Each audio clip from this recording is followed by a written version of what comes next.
All right, Bellringer for today. Just got done watching the video on the Gulf of Tonkin. Explain the U.S. involvement in the Vietnam War. Detail how the U.S. got involved in Vietnam. Within your response, detail.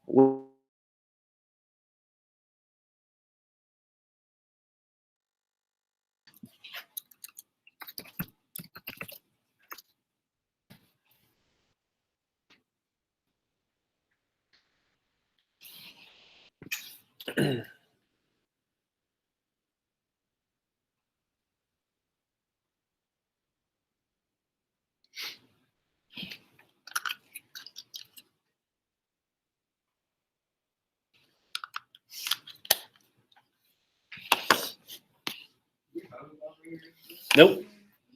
Nope.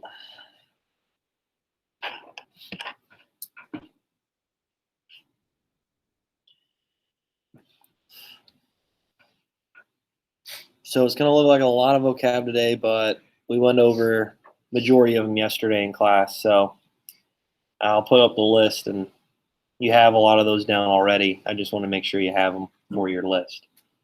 But we went over them in notes yesterday.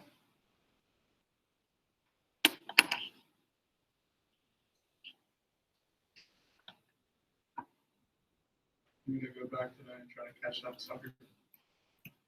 You think I should?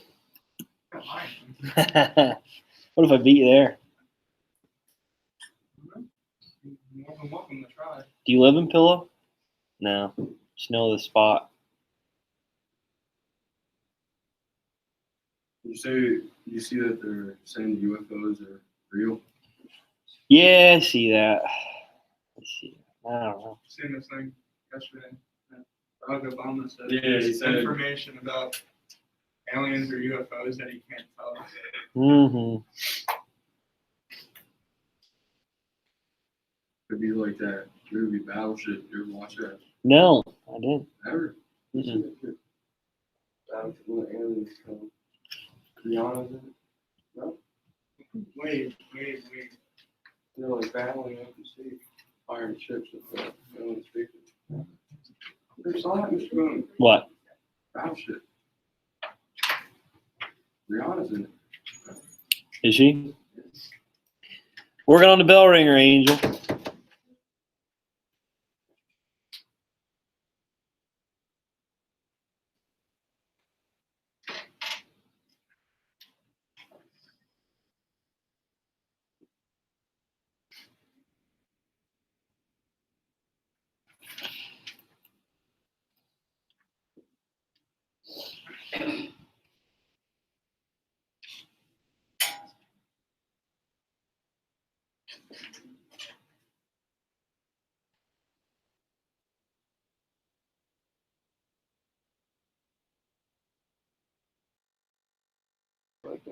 Yeah. Nice.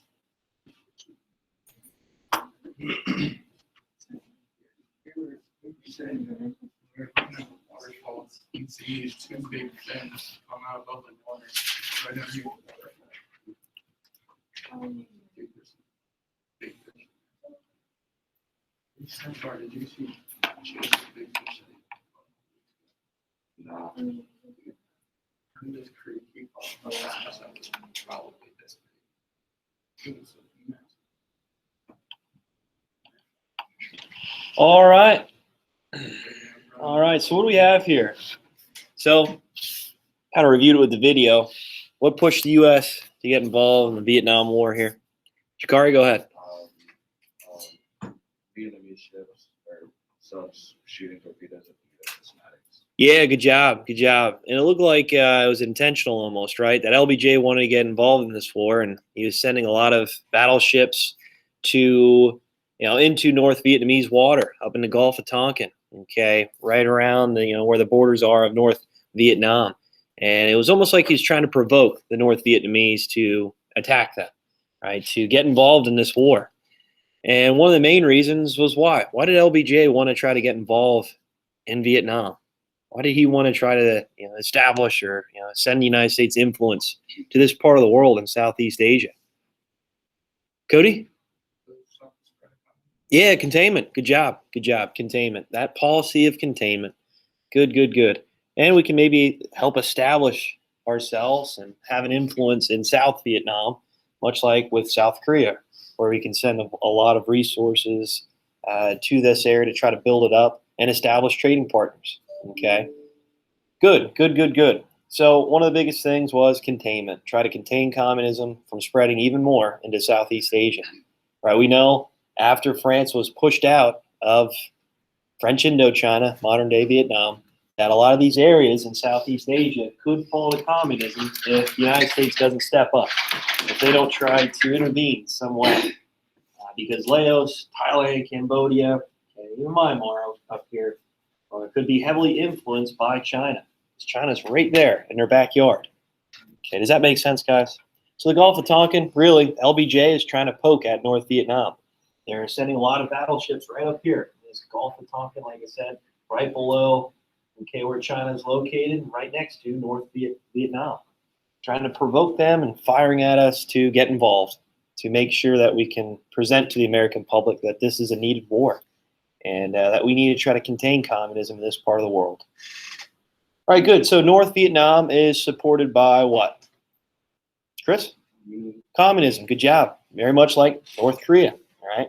So communism and backed in North Vietnam. So China aiding them, obviously, and the Soviet Union aiding North Vietnam. Okay. South Vietnam is backed by the United States.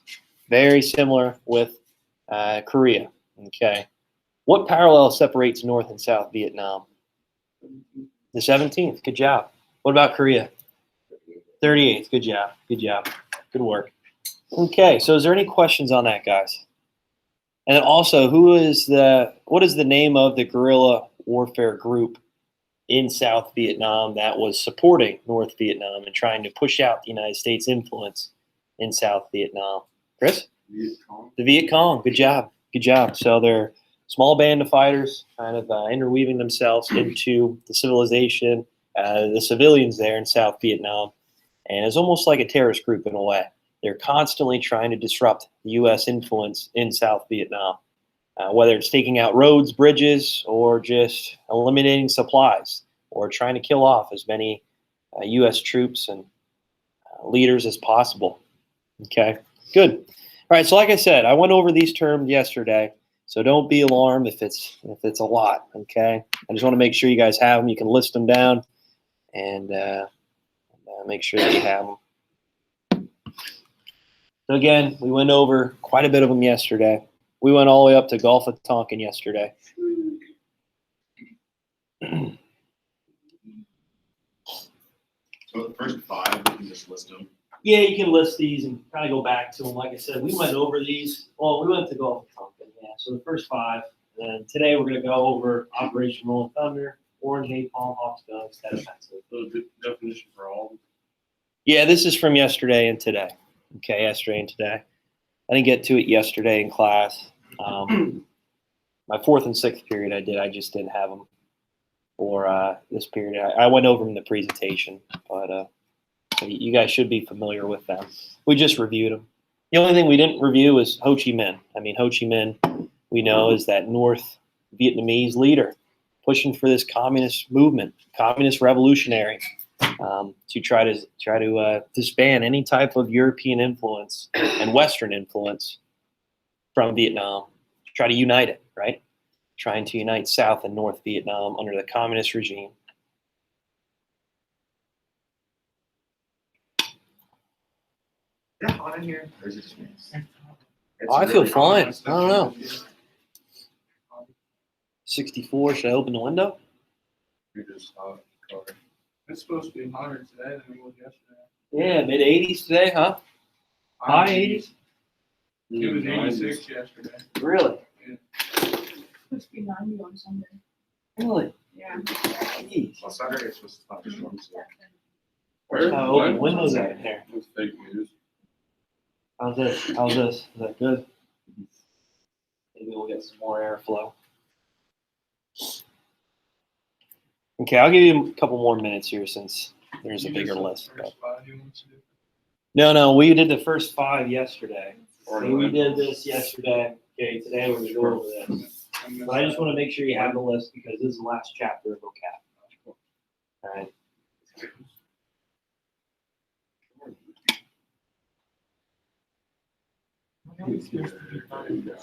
What's up? I'm hoping to get done by Tuesday next week. So then Wednesday we can have the quiz, and Thursday we can start Forrest Gump, Friday Forrest Gump, and then Tuesday, Wednesday? Is this a half day? Let me check the calendar.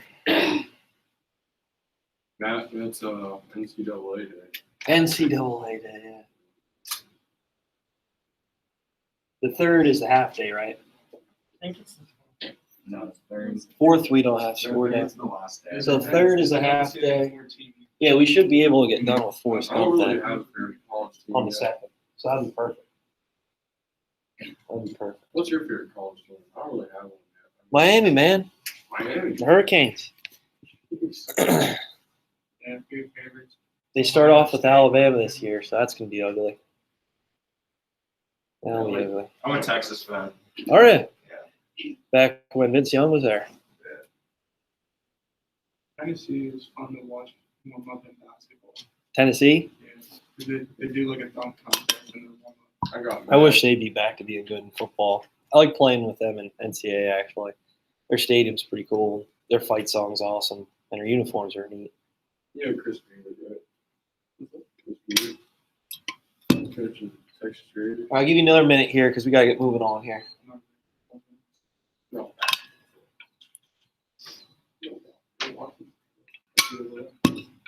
Freaking Kentucky fan. Dude, but they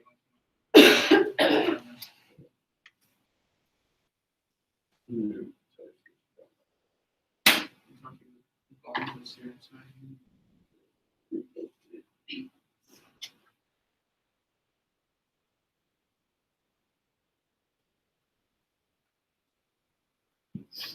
Okay, so Operation Rolling Thunder, what do we have? Chris, what do you got? Well, I didn't get that. Operation Rolling Thunder. Wow, how was it? What do we have for Operation Rolling Thunder? Anybody? Bueller? Ethan? Is it program for American bombing campaign during Vietnam? Good job, good job. So American bombing campaign and Vietnam. This was, like I said, an area that many people had no idea existed in the United States. And this is heavily thick jungle. And with the North Vietnamese, the Viet Cong, they utilized this environment to their advantage. And it was hard for the United States to march through these areas. So the best way to try to eliminate this terrain, eliminate this environment, is destroy it. So napalm, Agent Orange will be used to try to kill off as much vegetation as possible to eliminate any type of hiding places that the Viet Cong and North Vietnamese would have. All right. So constant bombing runs and Rolling Thunder, that's exactly what it means. Constant bombing runs over Vietnam to destroy many hiding places that the Viet Cong and North Vietnamese would utilize to gain an advantage on the battlefield against the U.S. and South Vietnamese troops. All right, so Agent Orange, what do we have, Kale? We should purpose that used during the Vietnam War by the U.S. military to defoliate forests and clear vegetation. Yeah, good job. So it's really like a chemical agent, okay, a chemical agent that was used to try to destroy as much terrain as possible, all right, the vegetation in Vietnam. So obviously if you inhaled this, you'd be dead, right? It would literally burn your lungs, your esophagus, your nostrils, your eyes. Okay, so anybody that was in the midst of this, when it was utilized to try to destroy the terrain and the environment in North Vietnam would die a slow and terrible death. But Agent Orange was used to try to eliminate that vegetation, eliminate the jungle, the hiding places of the Viet Cong and North Vietnamese. Napalm is just firebombing, okay? So incendiary bombs pretty much that would burn up anything that it would get touched on, all right? So it would almost like once the bomb would explode, it would spread this incendiary napalm, which is like a liquid, onto many of the different, obviously surrounding areas, and this would just light up an intense burning to a point where it will eliminate anything in its path. Okay, and we talked a little bit about some of the incendiary bombs dropped on Tokyo, try to destroy many of the industrial buildings in Tokyo during World War II. And with Tokyo, a lot of their architecture, a lot of their buildings were made out of wood, so we tried to firebomb in these areas. But the same thing with this jungle setting, environment in Vietnam, try to destroy as much as possible with napalm, firebombing. Hawks versus doves. What do we have, Jakari? I'm- You didn't get that one? No. Chris? Basically, to describe wars, so hawks are predators that attack, and doves, like, fantasy. I don't like. You're on the right track. Yeah. And analogy of war. Yeah, good job. So the Hawks, predator, they're looking to fight. Okay, they're supporting the war, right? So these are people in the United States that supported LBJ and supported the idea of the Vietnam War. So we need to be involved. We need to try to contain communism from spreading. So they supported the Vietnam War. Doves, peaceful bird, right? Whenever you think of a dove, you think of peace. So they wanted to make sure that they could prevent this war from happening. They want to try to protest against the Vietnam War. So there's two different styles of mentalities in the United States during the Vietnam era, during the Vietnam War. Hawks wanted the war. Doves, they didn't want it. Okay, they wanted to pull our troops back. They didn't see the point of the United States getting involved in this war in Vietnam. All right, Tet Offensive, last one here. Last one. What do we got? What do we got? Kale, what do you have? The offensive of 1968, also called the General Offensive and Uprising at Chi was a major escalation and one of the largest military campaigns in the Vietnam War. All right, good job. Good job. So right when we thought we were gaining traction, so the United States was sending a lot of media, a lot of different information and news to the American public saying we're gaining a lot of traction. It looks like we're going to establish some sort of ceasefire with the North Vietnamese, and we're going to establish a line, a DMZ, at a 17th parallel, just like with North Korea at the 38th parallel. But all of a sudden, just like that, the Tet Offensive, which were actions by the North Vietnamese and Viet Cong, they were sending a lot of different offensives, actually through Laos, through Cambodia, these attacks, these surprise attacks on many military outposts, United States outposts in South Vietnam. And they were very successful with it. And the Tet Offensive is what really pushed the United States to let go, to stop their influence in South Vietnam, and to really pull their troops back, pull their troops out of Vietnam. And ultimately, this would be the beginning of the end of the United States influence in Vietnam. It just showed that the Viet Cong, the North Vietnamese, would never stop, that they'll continue to fight until the bitter end. And for the United States, if we don't actually send a huge military force over to Vietnam to crush them, then this is going to continue on. All right, is there any questions on that? You guys good? Cool. So I just want to go over a few slides here today. I'm going to try to move pretty.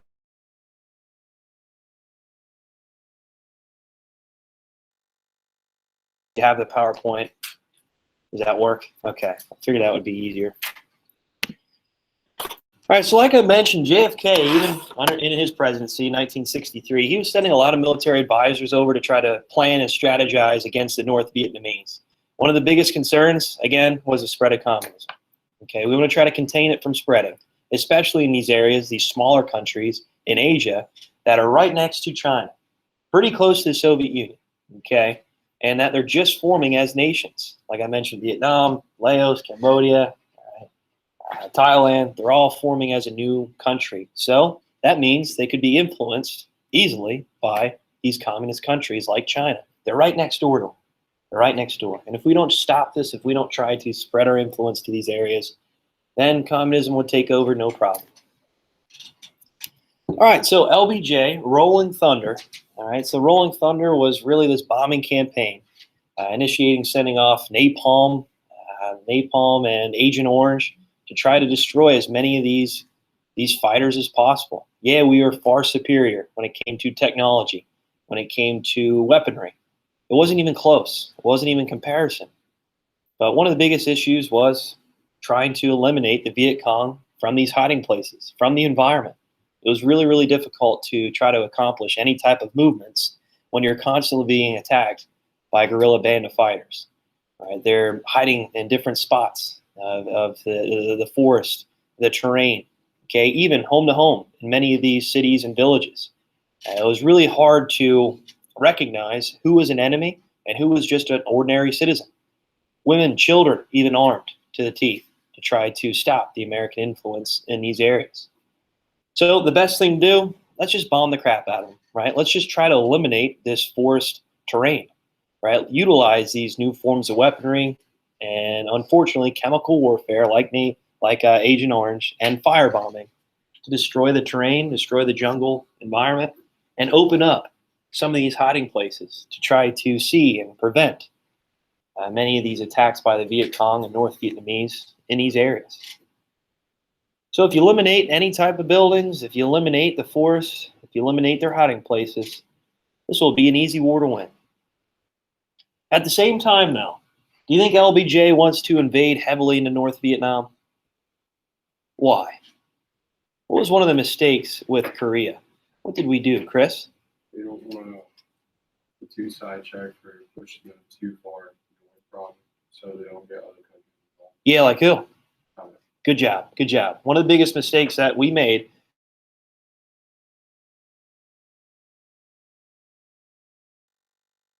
and MacArthur, he thought he could eliminate this communist threat in China right away as well.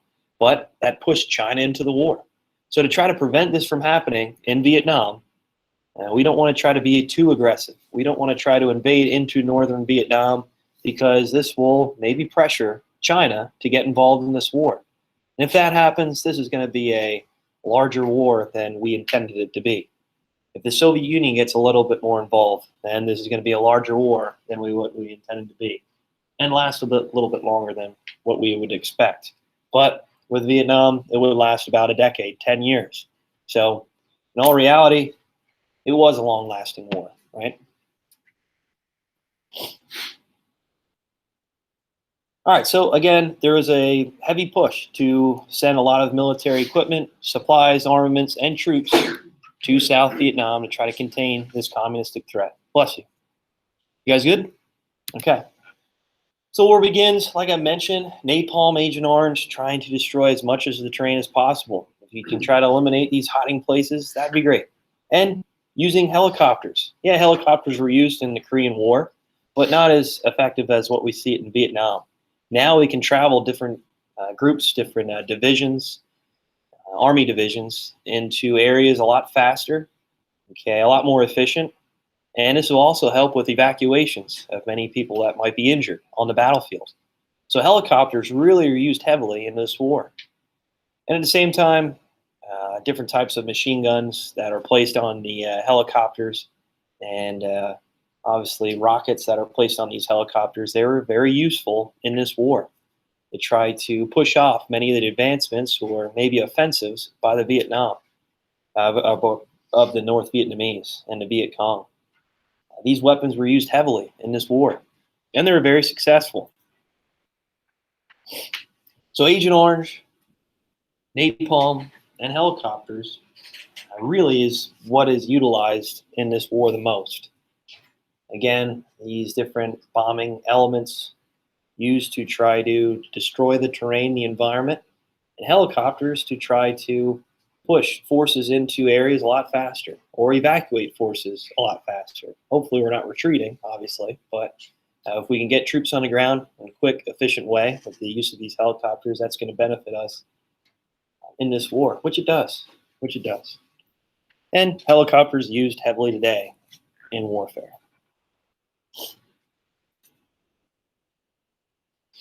And here's a couple pictures of napalm and Agent Orange.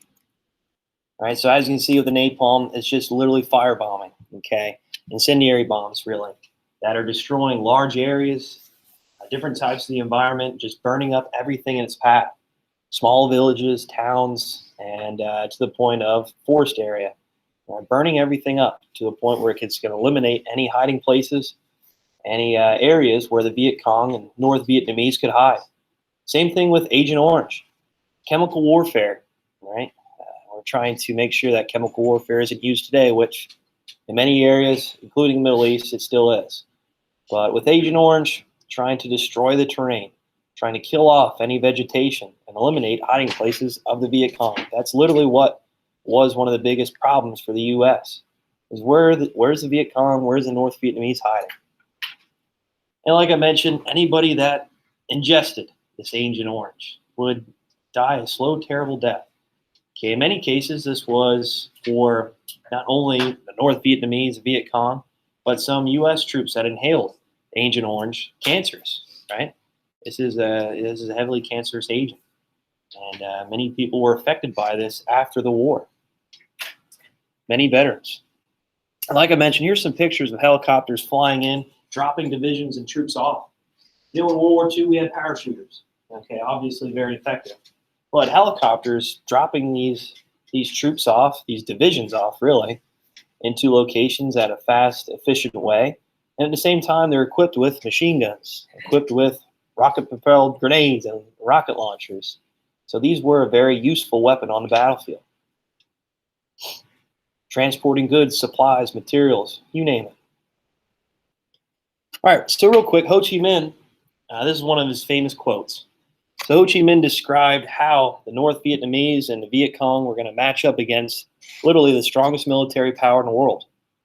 And the way they're going to do that is hiding, okay, trying to attack the United States the best way possible and in small increments, I guess. Okay, so they're going to attack when they're not thinking it the most and hide and constantly attack and retreat. And he describes it in this quote. So my troops are like a tiger and the Americans are like an elephant. If the tiger stands still, the elephant will crush it, obviously, right?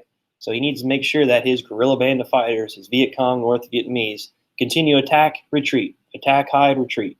Okay, set traps for the United States troops and soldiers to fall into. But if the tiger keeps moving and occasionally jumps on the elephant to take a bite out of it, the elephant will slowly bleed to death. And that really describes the war in general, okay? And how the Viet Cong, North Vietnamese hide amongst the civilian populations in South Vietnam, constantly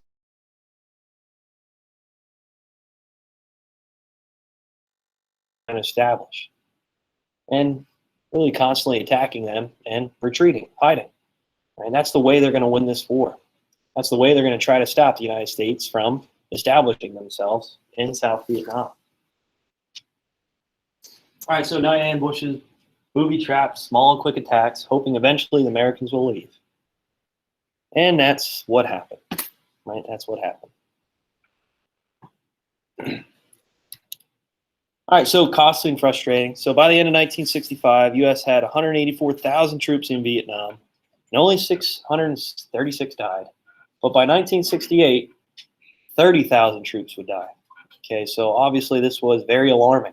And because of the Viet Cong, the constant barrage attacks, the hit and run strikes, okay, this was really hard to establish in South Vietnam and make sure that they could try to fortify any type of lines and any type of defenses against this power. It's not like your typical warfare like in World War II against, let's say, Germany or against Japan. Well, Japan was much like this style of fighting in the Pacific theater. But with Germany especially, right, you just kind of go and attack your opposition. It's easy to see who your enemy is, your opposition is. But in Vietnam, many of the Viet Cong disguise themselves in the civilian populations and constantly hit and run attacks, hiding places in the jungles and in the towns and the cities. It was really difficult to eliminate this threat. But anyway, as we continue to be obviously influenced in these areas, it's hard to gain any type of traction, any type of ground. And for LBJ, he continued to send troops to Vietnam, continued to send war armaments and supplies and military assistance, causing a lot of money to be spent on this war, a costly, costly war. Not only in expenses, but with casualties, with U.S. soldier deaths, right? So this really pushed a divide in the United States about this war.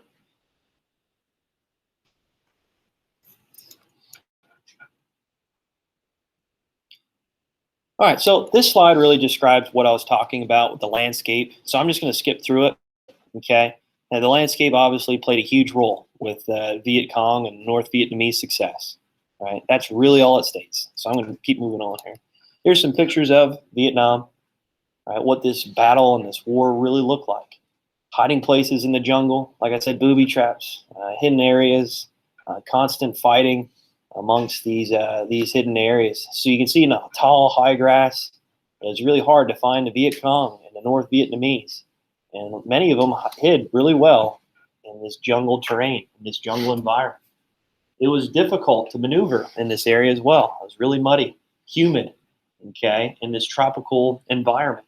So we couldn't really just mow tanks through these areas, no problem. We need to utilize these helicopters and Agent Orange and napalm to try to eliminate the landscape a bit. But even helicopters with the thick forest jungle area, it was difficult to maneuver and travel troops place to place. So it was just a war that was really difficult to combat against our opposition. All right, so trouble back at home. So many questioned the United States involvement. And the main thing to get from this, guys, is really the Hawks and Doves. So the Hawks, people that supported the war, they wanted the United States to get involved. We need to contain communism. If we don't, this is going to create more issues in the future.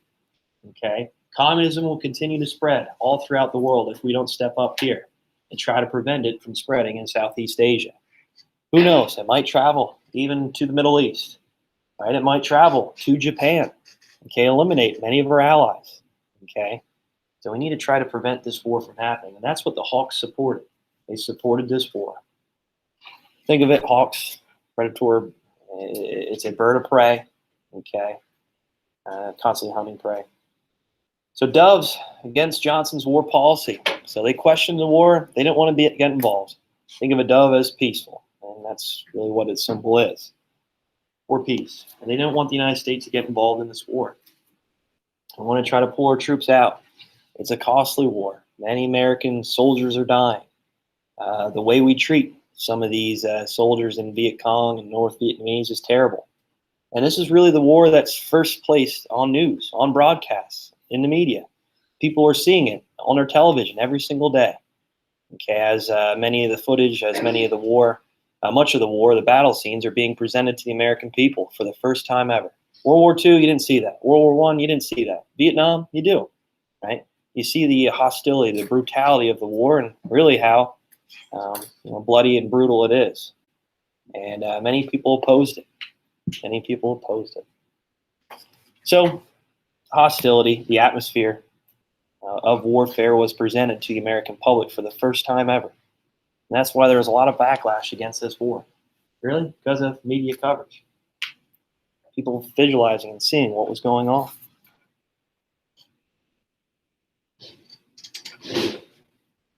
All right, I think this is the last slide I wanted to go over, really.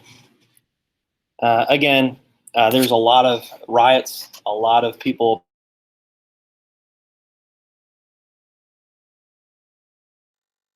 for war. Okay, they're burning their draft cards, they're opposing it, they're holding a lot of different protests and marches in many major cities, Washington, D.C., presenting to the American public that they're not about it. That the United States needs to do something. Okay, so the government pushed the media to try to express that we're making progress, when in all reality, we weren't. It came to a point like the government was almost controlling the media, in a way, about this war. Can't allow that to happen. Here's some pictures of some of the protests. This is one of the most impactful ones at Kent State University. Literally people getting shot. They're protests about the Vietnam War and killed. Here's another famous picture. This person's putting flowers in some of the authority that's trying to prevent these protests from occurring. I think that's really impactful. All right, guys. Hey, we'll see you later. Have a good one. Take care.